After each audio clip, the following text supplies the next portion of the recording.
Miss হবে না আপনার পছন্দের টিভি শো। দেখুন জি5 অ্যাপে একদম ফ্রি। অষ্টমঙ্গলার জন্য তোর বাবা তো বেআই মশাইয়ের মাসিমাকে বলবে না, কিন্তু আমি একবার তোকে আর জামাইকে আসার কথা বলতে ফোন করলাম।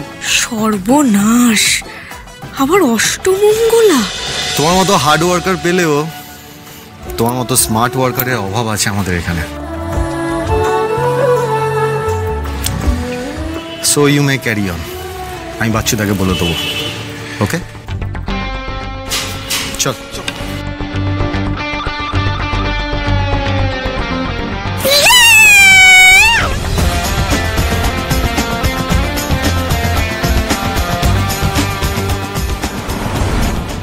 আশি দাদা নিজে বললেন তোমাকে কাজে রাখতে। সত্যি দাদার কোনো তুলনা হয় না। নিজের কাজ আর নিজের ইউনিটকে ভালো না বাসলে এত বড় একজন সুপারস্টার নিজের বউকে ম্যানেজারের কাজ করতে অ্যালাউ করে না। আশি সত্যি বলছি, আশি দাদার মতো মানুষ হয় না। ও, তুমি অমনি দাদার সাইড নিয়ে নিলে তো। আর আমি যে বুদ্ধি করে তোমার দাদাকে বৃষ্টিপাত থেকে বাঁচালাম তার বেলা। হ্যাঁ, কি বললে? বৃষ্টিপাত? তবে ভালো বলেছো। তবে ওটা বৃষ্টিপাতের জায়গায় বজ্রাঘাতও হতে পারত।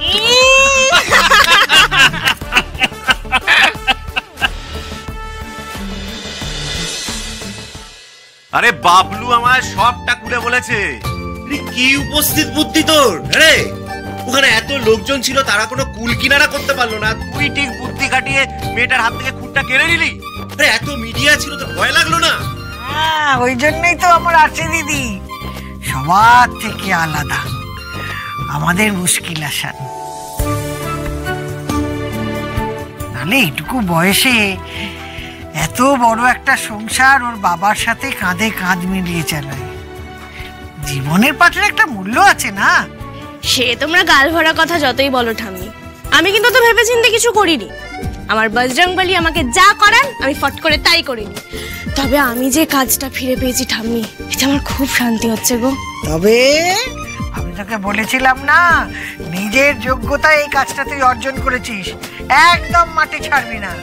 ভাগ্যিস আমার কথা শুনেছিলি। ওলে বাবালে, ভাগ্যিস তোমার কথা শুনেছিলাম। আমি আজকে খুব খুশি ঠাম্মি। দেখো দেখো দেখো দেখো, বাইরের কাপড়ে আমায় চুয়ে ফেললো। যা, হাত মুখ ধুয়ে। হ্যাঁ যাচ্ছি, সরি সরি সরি।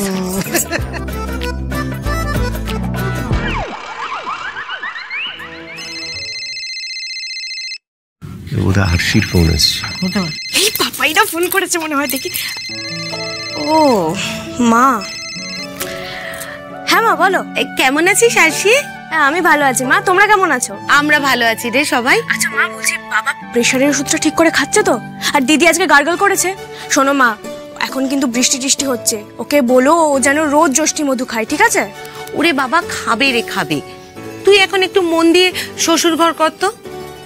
আচ্ছা শোন, যে জন্য ফোন করলাম, বলছি যে অষ্টমঙ্গলার জন্য তোর বাবা তো বেআই মশাইয়ের মাসিমাকে বলবে না, কিন্তু আমি একবার তোকে আর জামাইকে আসার কথা বলতে ফোন করলাম। সর্বনাশ, আবার অষ্টমঙ্গলা। স্যারকে রাজি করাতেই তো আবার কাল ঘুম ছুটে যাবে। জি5 ডাউনলোড করুন আর সব এপিসোড দেখুন একদম ফ্রি।